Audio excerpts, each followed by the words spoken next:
गुरुपद सेवै बिरला कोई, जा पर कृपा साहिब की होई।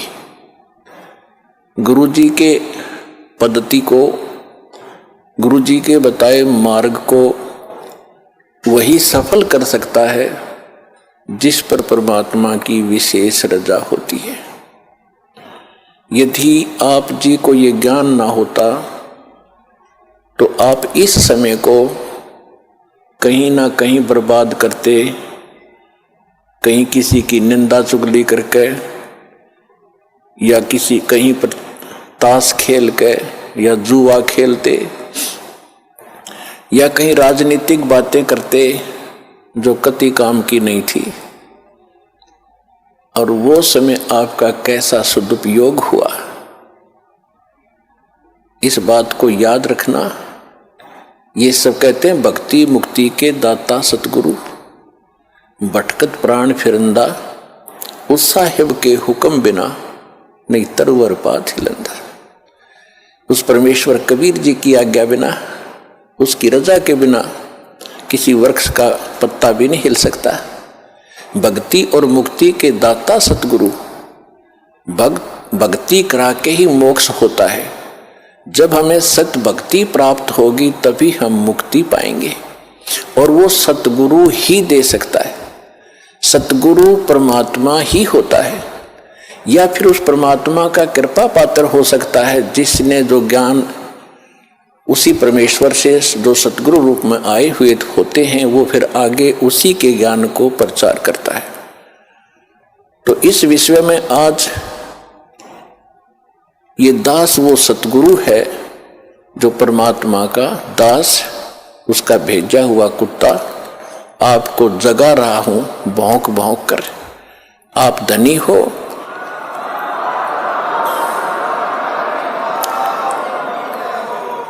आप धनी हो, पिछले जन्म जन्मांतर के धनों बहुत है आपके पास, पुण्य धन। परमात्मा का भक्ति धन आपके पास बहुत ज्यादा है, और आप गफलत में सो रहे हो, चोर चोरी कर रहे हैं। वो कौन सी चोरी कर रहे हैं? आपको कहीं शराब पिलाकर ये मन और ये काल उस काल का एजेंट है। ये आपको ना जाने कहाँ सांग सिनेमा में ले जा करके वहाँ आपका समय व्यर्थ कराता है, और कहीं इधर झूठी भक्ति करवा के आपकी भक्ति धन का नाश करवाता है। किसी को आशीर्वाद देते हो, किसी को बद्दुआ देते हो, तो ये आपके भक्ति धन की चोरी हो रही थी। अब ये दास आपको भौंक रहा है गली गली में। पहले गांव गांव में, गली गली में गए, प्रचार ज्यादा बढ़ गया तो फिर परमात्मा की वही आवाज इस दास के, उसके कुत्ते की CD DVD मेमोरी कार्ड बना के आप तक पहुंचाया।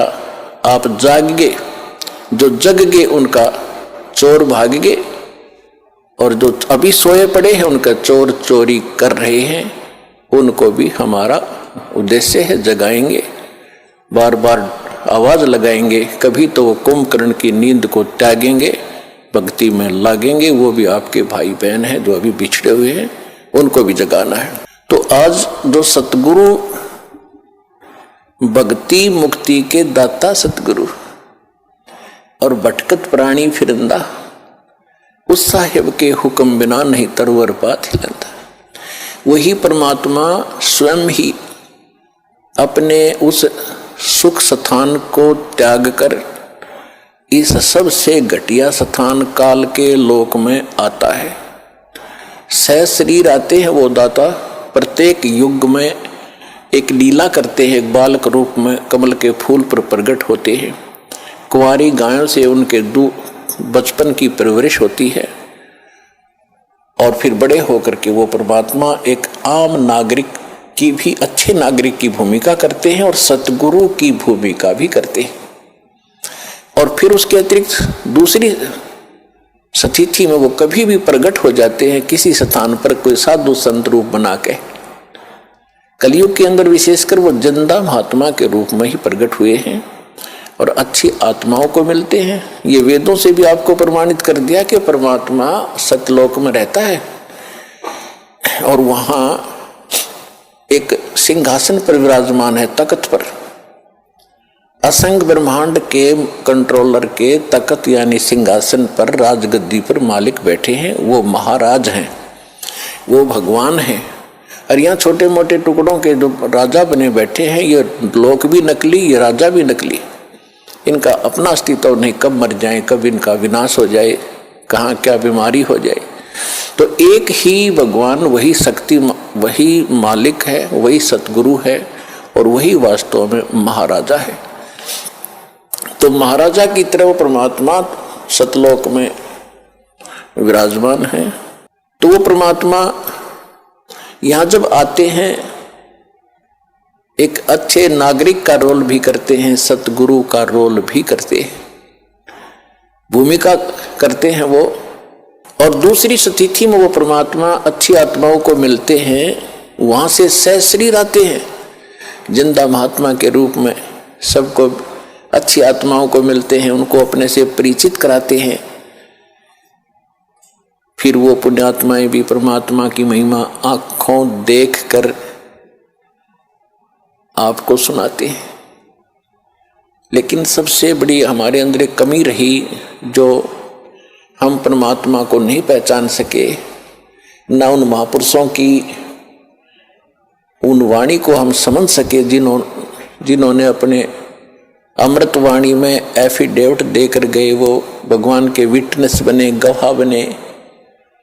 हम नहीं समझ सके क्योंकि हम अशिक्षित थे। हमारे पूर्वज जो थे वो श्रद्धालु गणे थे, विश्वासी बहुत थे, क्योंकि जो आत्मा अच्छी होती हैं वो विश्वास प्रत्येक पर कर लेती हैं। और परमात्मा ने आपको शिक्षा इसलिए नहीं दी पहले समय में, यह शिक्षा हमारी सबसे दुश्मन है। यदि हम शिक्षा प्राप्त करके परमात्मा की खोज नहीं करते हैं तो यह शिक्षा व्यर्थ है। इस शिक्षा ने हमें अहंकारी बना दिया और मर्यादाहीन बना दिया, माया का अधीन बना दिया, माया ही जोड़ना एक उद्देश्य मान लिया। कोई भी बच्चा शिक्षा ग्रहण करने के लिए घर से चलता है, उसका उद्देश्य यही होता है, बड़ा अफसर बनूं, घनी कमाई करूं, 2 नंबर की घनी करूं। वो कौन सी ट्रेनिंग है जिसमें तनख्वाह से अतिरिक्त और मिलती है, रिश्वत घनी। IAS बनूं, IPS बनूं, मंत्री बनूं, MLA बनूं, मुख्यमंत्री बनूं, घने माया जोड़ूं। क्या मनुष्य जीवन का यही काम था? ये कार्य तो एक गोबर का भूंड करता है, गोबर का भूंड। अगर हमने यही काम के लिए मनुष्य जीवन पाया है तो गोबर का भूंड कैसा होता है? खेतों में पशु गोबर करते हैं और उसको भूंड होते हैं, छोटे छोटे जीव होते हैं, और वो क्या करते हैं, उस गोबर को निकालते हैं, उसमें से उसके गोली बनाते हैं, गोले छोटे छोटे, और उसको धका के उसको रोल करके अपने बिल में भर लेते हैं। उस बिल को गहरा बनाते रहते हैं मिट्टी से खोद खोद के, और उसको गोबर को ठोक लेते हैं, गरोले बना बना के वो गोबर खाते हैं। तो वो व्यक्ति, वो प्राणी वही होते हैं जो मनुष्य जीवन में माया जोड़ जोड़ जोड़ जोड़ कर बैंक भर ले, कोठी बना दे, बंगले बना ले। फिर वो क्या करते हैं, वो हमने देखा कई बार। हम क्योंकि दास का जन्म किसान परिवार में हुआ, खेतों में जाना पड़ता था, पाली भी गए कई बार पशुओं को साथ के साथ। तो वो दोनों पति पत्नी भूंड गोबर को इकट्ठा करते हैं, अच्छा मोटा गोला बनाकर उसका, और फिर उसको दोनों धका कर ले जाते हैं, एक आगे से एक पीछे से, और मंडे रहे इतने पूरा ना खत्म कर लें, कहीं और ना ले जा और कम पड़ जा। और कभी कभी भैंस या गाय के पैर के नीचे आके वो दोनों ही मर जाते थे। वो गोबर धरा धरा रह जाता, इकट्ठा करा करा बिल में। तो यदि हम मनुष्य जीवन पाकर भी इससे काम लगे हैं, ये मंत्रियों के आप सुनते हो कि क्या इनके कैसी लीलाएं आप सुन रहे हो, किसी पर इतने घोटाले का आरोप है किसी ने इतने पैसे इकट्ठे कर लिए, और ऐसे ये मंत्री, मुख्यमंत्री, प्रधानमंत्री कोई हेलीकॉप्टर के उससे दुर्घटना से मर गए, कोई बीमारी से, कोई किसी और हादसे में मारे गए। वो गोबर जो इकट्ठा कराया था सारे जीवन में, वो धन वो यहीं रह गया, कोई ना जाने कौन बरतेगा। और वो भाई की तरह गधा बनकर जिस जिससे वो पैसे ले रखे थे सबके पूरे करेगा, रोएगा असंग जन्मों तक। तुमने उस दरगाह का मैल नहीं देखा और धर्मराज के तिल तिल का लेखा। तो इसलिए परमात्मा यहां आकर के हमें जगाते हैं, समझाते हैं कि बोली आत्मा, यदि परमात्मा की भक्ति नहीं करते हो और बाकी तुम ये इसी काम लगे हुए हो तो ये मनुष्य जीवन वाला काम नहीं कर रहे। गोबर के भून